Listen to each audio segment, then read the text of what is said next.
than what most people do. Yeah, honey, I don't even discuss it. All right, next, sir.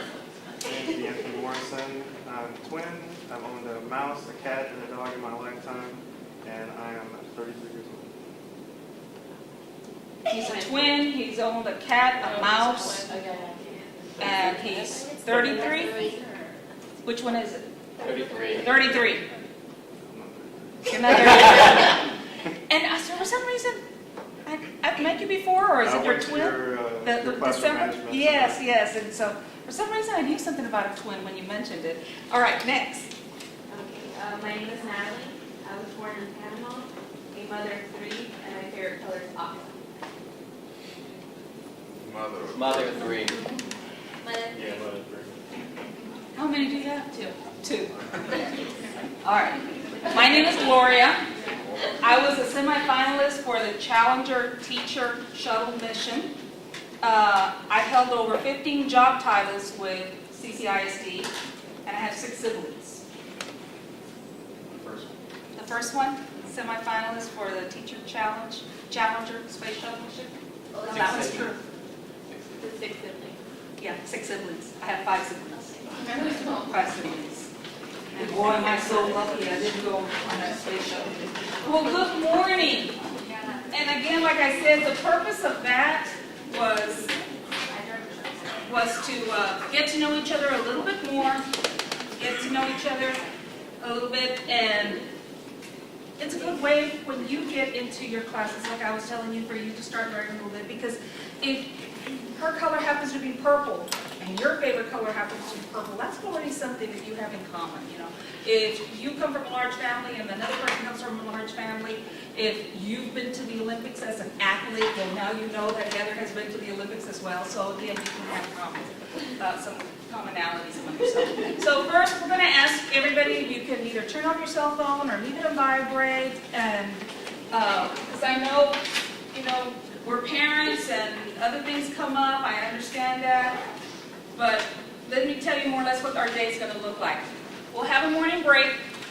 Then we'll go to lunch. I know that's really important to a lot of people. When am I going to lunch and where and all that we'll do. When you come back from lunch, especially when, how many of you, let me see a show of hands, how many of you have already done any kind of teaching, student teaching, substitute teaching, anything like that? Have you been in?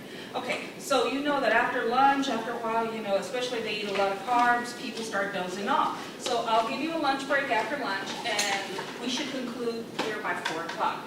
After 4, if there's still some people that have some questions, would like to hang back and discuss anything, I'd be more than happy to stick around. So during the day, during the session, to try to hold time so we can keep the session going. If you have any questions, I'm going to pass this down, just take a couple and pass them down. Just write your question on the Post-it note, and then during a break, you can go put it in the parking lot right there on the board.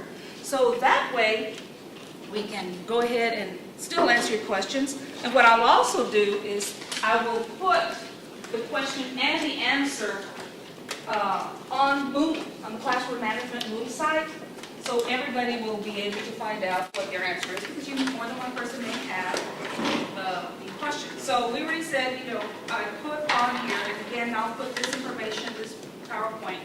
My PowerPoint is a little bit different than what you have, because I've added additional slides here towards the end.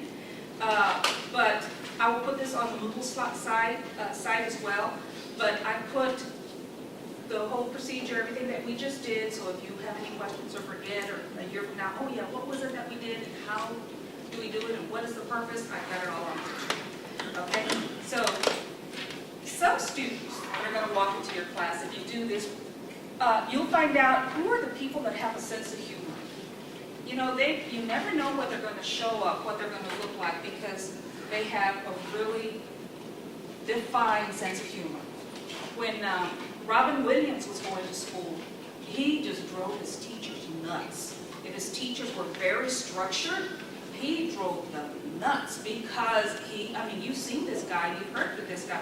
He's just got this sense of humor, and this man can just come up with a show and a shtick with anything around. So, you know, to give you a chance to find out who are the humorists, who are the ones that are always depressed, always down, always the naysayers.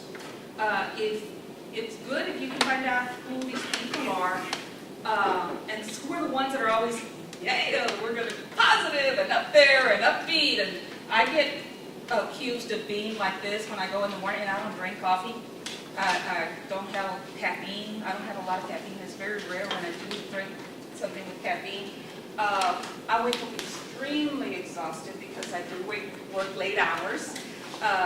But I wake up real tired, but as soon as I get dressed and get out to the office, I'm really perky. So if you're having a real tired, you know you're going to have a bundle of energy coming in.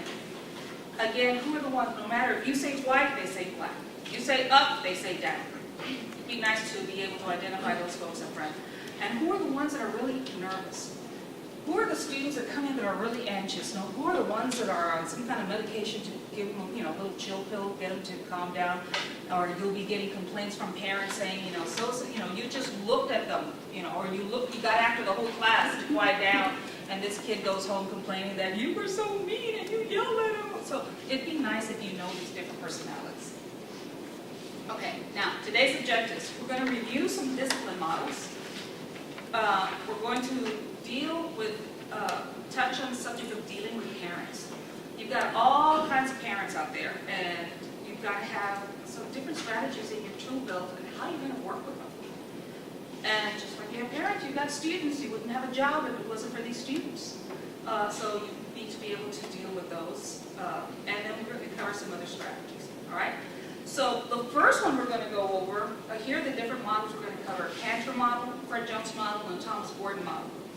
And the first one is the Lee and Marlene Cantor model. Now this model is way old. I mean, I would say it's over 20 years old or so.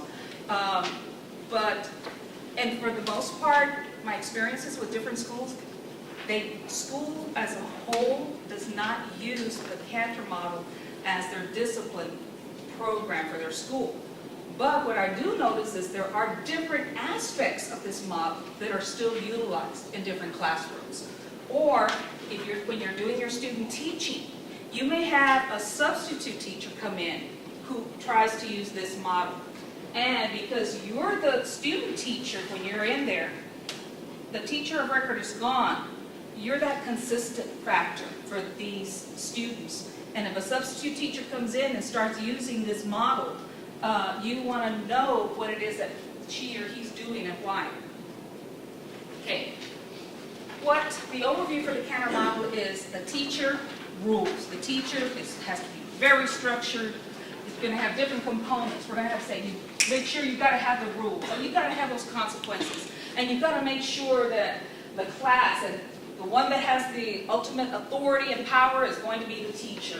And yes, you're going to give some rewards, but if you do A, then B will follow. And if you say that it's going to be 1, 2, 3, then 4, 5, 6 is going to be exact. It's very, very structured.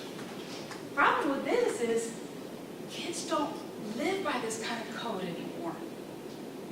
Today's kids, Y generation, they have just completely changed, to what they were 20 years ago, what they were even 5, 10 years ago. Okay, so again, it's got to be very systematic and structured. You'll find that a lot of these teachers have these kind of faces and expressions on their face. It's always like, nee, nee, nee, nee, nee, nee. And some teachers are trying to teach and run the class by fear, by intimidation. And that's work that for a very short percentage of kids.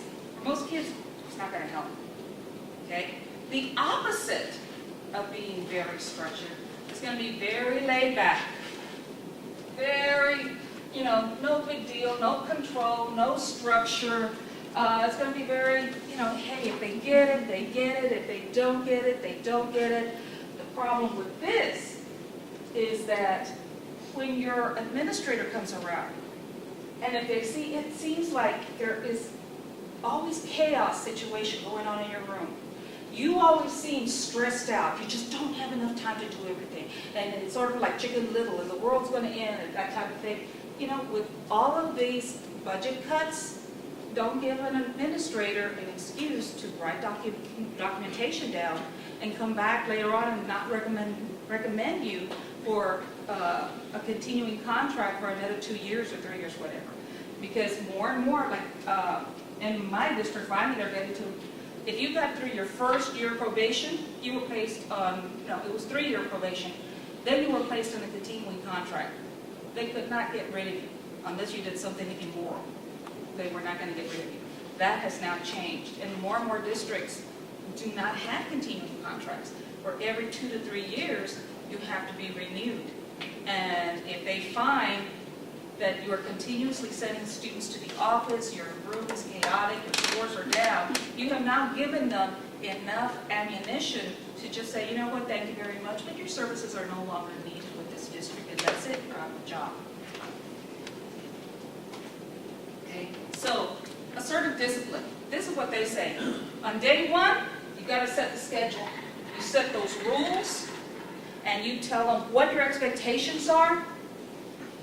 You give them 3 to 5 rules. This is similar to what we covered back in December. 3 to 5 rules, that's it. No more. Because if you give them any more, they're not going to remember. And they're going to go to you for first period. He's got 3 to 5 rules. They go to her to second period. And guess what? She's got 3 to 5 different rules. And on and on and on. So you need to keep them very simple. Same thing with the consequences, 3 to 5. But you do have to be consistent, and you've got to be prepared. Without, if you're not prepared, students smell it and realize it right away, and that's when discipline problems really start. Okay, it has to be a positive and direct method that allows teachers to teach and students to learn. Well, sure, ideally, that's what we all want. That doesn't necessarily mean that's what's going to happen. So the basic principles are that teachers should insist on responsible behavior. Well, guess what? I insist that everybody right now sit up straight. Well, I can insist all I want. Does that necessarily mean it's going to happen? No. No. And that's where the teachers that try using this kind of model, that's where they start getting into trouble. Because some of our students are coming from homes where, guess what? They are the adult model in the home. For whatever reason, there could be a parent missing, either by death or abandonment, divorce, whatever, or there are parents there, but they're always out of the house because they're working. And that student is the oldest child in the home that is responsible for all the others. When those parents aren't home, that child is in mama mode or daddy mode, and they're used to calling the shots at home.